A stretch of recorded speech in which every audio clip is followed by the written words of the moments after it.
ሃሎ እንዴት ናችሁ? እንዴት ሰነበታችሁ? እንኳን ሌላው ጥፊ የሚደገማል ይላል ያገሬ ሰው። ስለዚህ ዛሬ ባንድ ብቻ እንዳንቀር ከዛ ደግሞ ባለፈው መተን የነበረ ጊዜ ኮሜንት ሴክሽን ውስጥ በጣም ብዙዎቻችሁ ኢባፍዬ የኔ ልጅ መስላችሁ ያው በእርግጥ የኔ ልጅ ናት። ያው መውለድ ቋንቋ ነው መወለድ ቋንቋ ነው ይባላል። መስላችሁ እግዚአብሔር ይማርልሽ ስትሉ የነበራችሁ ሰዎች በሙሉ አሜን ይማርልን። እንደምኞታችን እግዚአብሔር መልካም ፍቃዱ ሆኖ ከራሷ ጋር ሆና ቆማ እንድትሄድልን የሁላችንም ምኞት ነው። ፈጣሪ ያሳካልን። ኢባፍዬ ደግሞ በጣም የምወዳት የማከብራት ለብዙ እናቶች ተምሳሌት የሆነች ቅን የእውነት እሷ ብቻ አይደለችም። እግዚአብሔር አንዳንድ ጊዜ የልብን አይቶ ሁሉን ነገር ያስተካክላልና ባሏ ብትሉ ልጆቿ ብትሉ በዙሪያ ያሉ ሰዎች በሙሉ ቅን በቃ በጣም ቅኖች የሆኑ ሰዎች የተከበበች ምርጥ የሆነች እህት ጓደኛዬ የኔ ፍቅር ምንድነው ሰላም ልትያቸው ነው። ጓደኛዬ አዳነች ትባላለች። የአድዬ ልጅ ናት እና አድዬ በጣም ነው የምወድሽ። ኢባፍዬን ለማሳደግ በምታደርጊው ትግል ውስጥ የእውነት ጽናትሽን አያለው፣ ጽናትሽን አያለው፣ ፍቅርሽን አያለው፣ ብርታትሽን አያለው።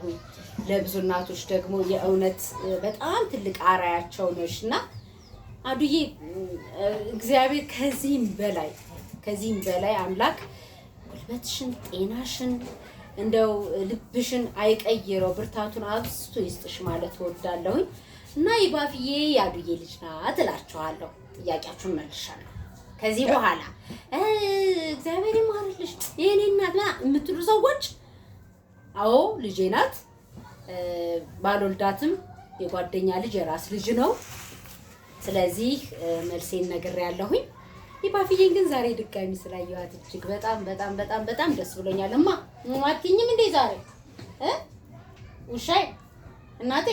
እሺ እኔ ፍቅር ልጠይቅሻ። ምንድነው ማይዬ? ብዙ ኮመንቶች ስር ማለት ነው አንደኛ እንደ ልጅሽም ነው ያዩት፣ ሁለተኛ ላይ ደግሞ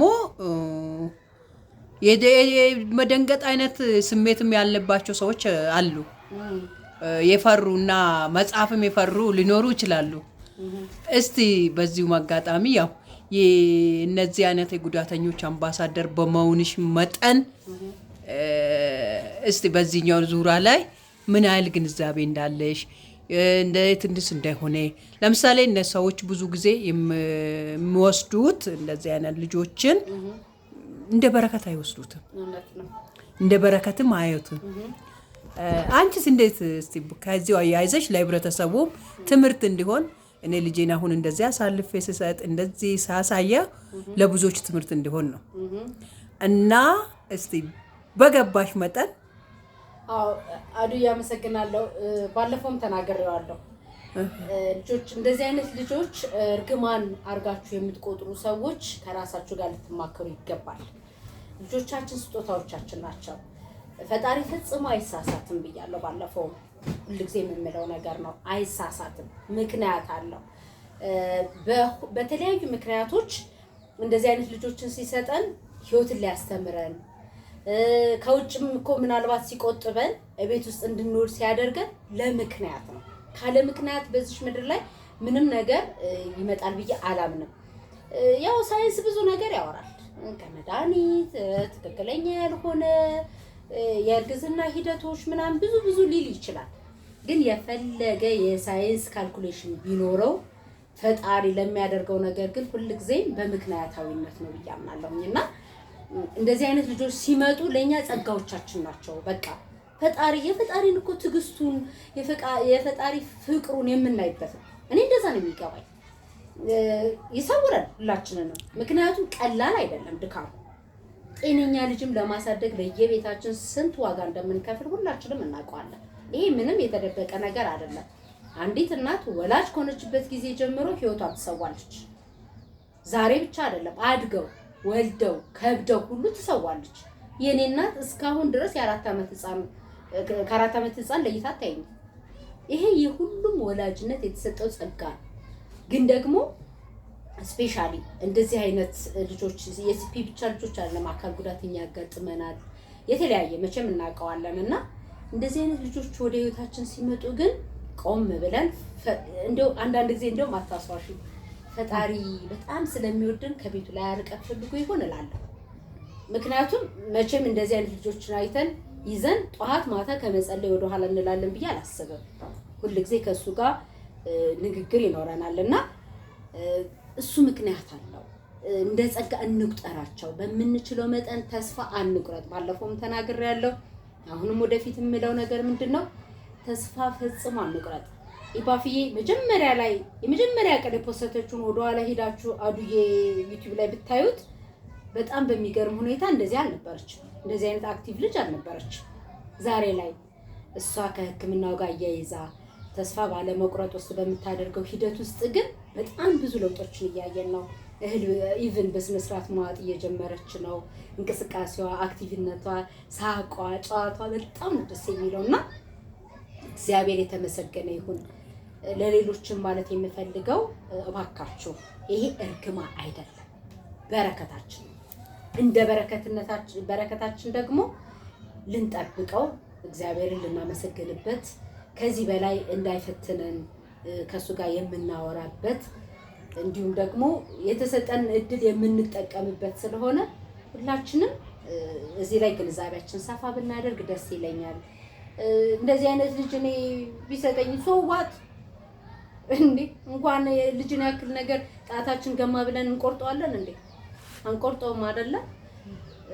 ምንም ይሄ የሚያጠያይ ጉዳይ አይደለም። ስለዚህ ግዴላችሁም በደንብ ልናስብበት ይገባል። በረከታችንን በደንብ አድርገን እናጣጥመው። ልብስቴ የኔ ወርቅ።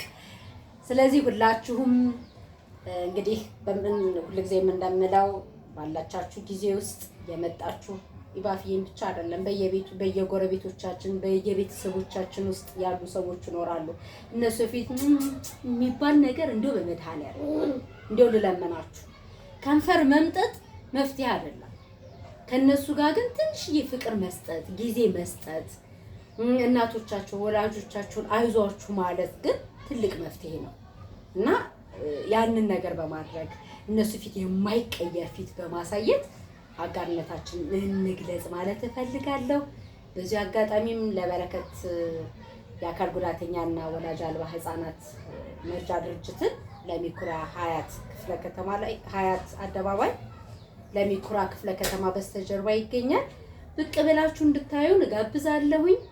ኢባፍዬን ደግሞ ቅሊንጦ ብቅ በማለት ከአድዬ ጋር ኮንታክት በማድረግ እንድታገኟት ደስ ይለኛል። የኔ ወርቅ ኤባፍቱ ወይ ኤባፍ ቤኮ ላይ እኮ ማየት ትችላለህ። ብቻ ኤባፍዬ የራሷ ዩቲዩብ ያላት ጀግና ልጅ ናት። አይ በያቸው እማዬ ገና ከእንቅልፏ ስለተነሳች ትንሽ ራሹናለች። ግን ኢትስ ከኛ ጋር ፒስ ናት፣ ከእናንተ ጋር ፒስ ናት አይደል? እዚህ እየሳቀሽ ነው አይደል? ዛሬ ካሜራ አልፈለገችም።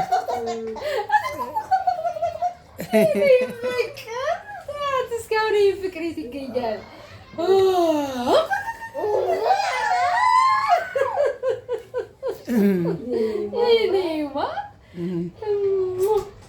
በቃ ላድክማችሁ ዶች እየወዳችኋለሁኝ። ደህና ዋሉልኝ።